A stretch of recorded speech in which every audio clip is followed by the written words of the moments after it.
Does this performance mean Liverpool are certain to be in the top 4 now, guys? What do you guys think? Andy, do you want to go ahead with that? Because they are 3 points behind 4th place Tottenham, and they have a game in hand now on Spurs. So it's looking pretty ominous for the other teams there that Liverpool are going to finish in the top 4.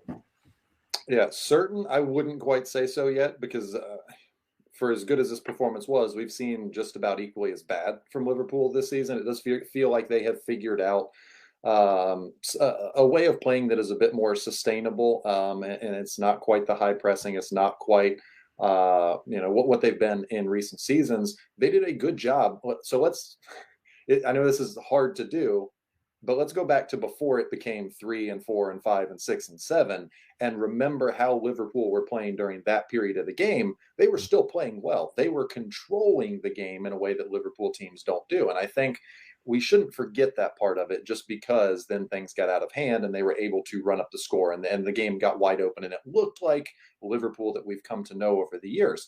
They did a good job of controlling that game. And so I think if you can do that against this Manchester United team, what we've seen from them in recent weeks, then I think that translates to against just about anybody else in the Premier League. And so I would probably make them favorites right now. But at the same time, we've seen them have dips and we've seen them have high. Like, Joe, you and I, in the space of 12 days, have done Liverpool 2-5 against Real Madrid at Anfield, and Liverpool 7-0 over Manchester United, also at Anfield. And so, like, the gulf between their best and their worst is still very, very extreme. And so until they can find that consistency and that middle ground in between the two, then I'll say they're favorites, but it's not a certainty for me. Yeah, I think they're going to do it now. I think defensively they've got things figured out. What's that? 5 clean sheets in a row, 4 wins out of the last 5 in the Premier League. So they figured it out clearly what to do. But there were still some hairy moments in the first half when Rashford missed that chance and Bruno Fernandes was allowed to have a header from the back stick that just went wide. So could have been different. But I think this game in particular, the big moments went for Liverpool, and they built confidence. The crowd was going crazy.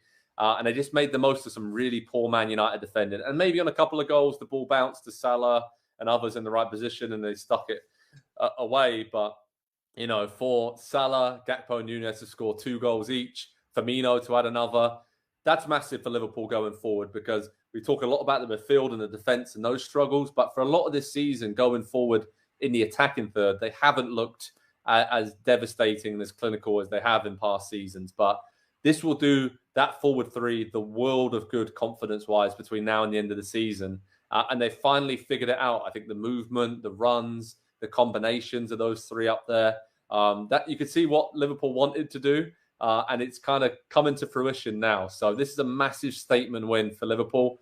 Can do nothing but give them huge confidence for the rest of the season. I think it'll still be close. I think Newcastle and Tottenham will push them all the way, and it'll be really, really tight, because I said a few of those defensive issues did crop up for Liverpool, and I do have some concerns about their depth, especially in central midfield. But I still think they will finish in 4th place in the Premier League, and maybe even 3rd, and pip Manchester United. Nick, what's your thoughts on Liverpool? No, I was just going to say it flashed across the screen, and now I think it's coming up in the comments section. And as much as I like to say you can brush it off, and I'll tell you can brush it off, and I'll mean it, this is the worst loss in Manchester United history in the Premier League, 7-0. And sometimes I think that should be washed away as well.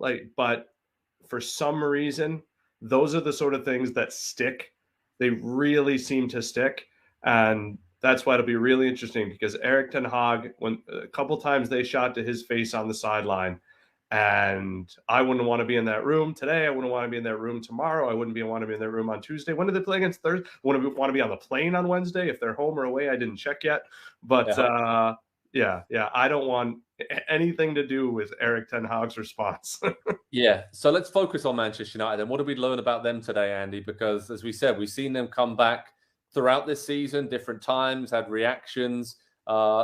At the start of the season, it looked like Erik ten Hag could be on his way out, and there was no reaction whatsoever to those damaging defeats. But now we have seen reaction throughout the season. It's just, this is different level. I mean, we didn't see this coming. Again, multitude of factors. For the first half, they were okay and had some good goal-scoring opportunities, but to collapse the way they did in the second half tells you, A, they haven't been rotating the squad enough. B, there are still some issues there from a maybe togetherness standpoint, that they're looking around and no one's really leading the team in that kind of situation. And C, they just caught Liverpool on a hot day, and sometimes this can happen in football. So going forward, though, this is massive now, right? Because they have to make sure that they don't nosedive and that they still finish in the top 4. And now Liverpool, again, in momentum. Newcastle and Tottenham are still around. I still think they'll finish in the top 4, but as I mentioned, I think Liverpool could be able to catch them now and close that 7-point gap. Yeah, it's going to come down to how much strain Europa League puts on them, and that's what I come back to right now. In the span of 15 days, they've played 2-2 away to Barcelona. They hammered Leicester in the league, 2-1 against Barcelona, League Cup final against Newcastle, FA Cup against West Ham, and now that is just with 3 days in between every single game, off to Barcelona and back. It's a lot to ask, I think, of any squad that has depth. And then so for me, all today does is highlights that there is, outside of the wing positions, I guess, because you've got Sancho and Garnacho who can come in and be fine enough. There is no depth anywhere in this squad. Scott McTominay had to come off the bench to replace Fred, because Fred was, one, having a quite a poor game, but also Fred has played, I think, every single minute of all of those games that I just mentioned there as well. And so Casemiro not being at his best, I think it highlights how important he has been for them this season when he, whether out of gas or just poor performance, or everybody else's level dropped, and it puts so much responsibility onto him. It's almost like if they had Casemiro the last couple of years, where the team was just so dysfunctional and couldn't even operate for itself. If you had dropped Casemiro into there, it might not have looked too entirely different than it did those seasons. So I have questions about them, but I don't think it's any new questions. I think we've seen teams play the same 11 players week in and or twice a week, week in and week out in recent years. And eventually, no matter how good it is for a time, once it drops, it disappears. It's not a slow and steady drop off. It's a complete drop off. So to be expected, I think at some point they would have just an absolute no-show of a performance. But the fact it was against Liverpool, the fact it was in the derby, and the fact that it became 7 goals, and Liverpool needed a moment like that, I think like every little factor or excuse that you could say for this game, I think all of those things add up together, and you get a result like this. So they can still come back from this. I think they're still the 3rd best team in the league if they avoid all injuries.